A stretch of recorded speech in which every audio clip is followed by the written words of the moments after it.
Hello बच्चों, let's see this question. The activation energy is lowered by 8.314 kilojoule per mole for the catalyzed reaction.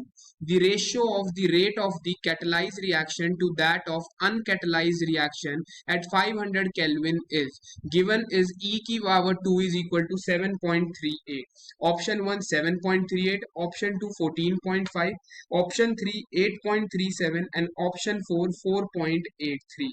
इस question को solve करने से पहले हमें यहाँ पे एक इम्पॉर्टेंट की कॉन्सेप्ट को समझना पड़ेगा।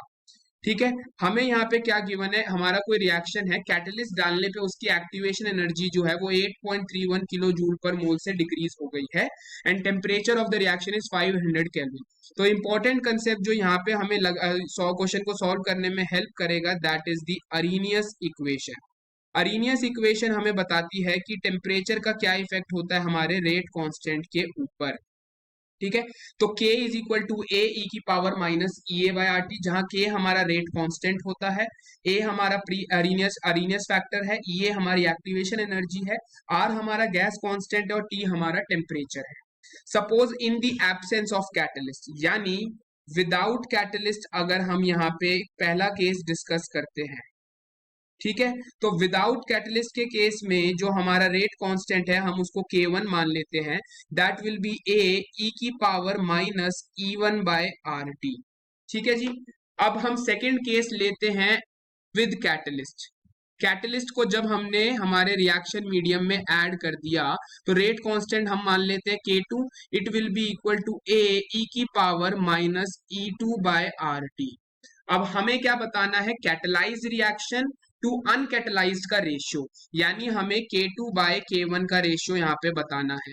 K1 K2 क्या है, e की power minus E2 by R T, और ये नीचे आ जाएगा a e की power minus E1 by R T.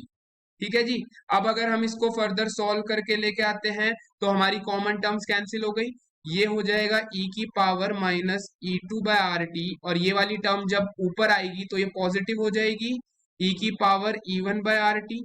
तो ये सॉल्व करने पे हमारी बन गई e की power E1 minus E2 divided by R T. ये हमारा आ गया K2 बाय K1 का रेशियो।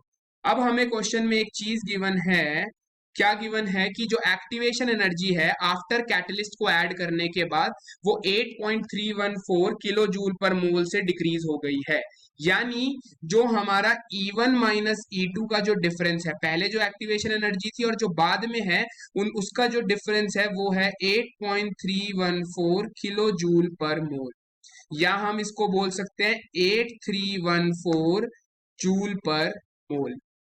ठीक है, अगर इस वैल्यू को मैं यहाँ सब्सटीट्यूट करता हूं तो ये आ जाएगा e की पावर 8314 डिवाइडेड बाय आर हमारा क्या होता है 8.314 इंटू टेम्परेचर हमारा है 500 केल्विन। इसको सॉल्व अगर हम करेंगे तो K2 बाय K1 का जो रेशियो आ जाएगा, ये वाली टर्म्स कैंसिल हो जाएंगी।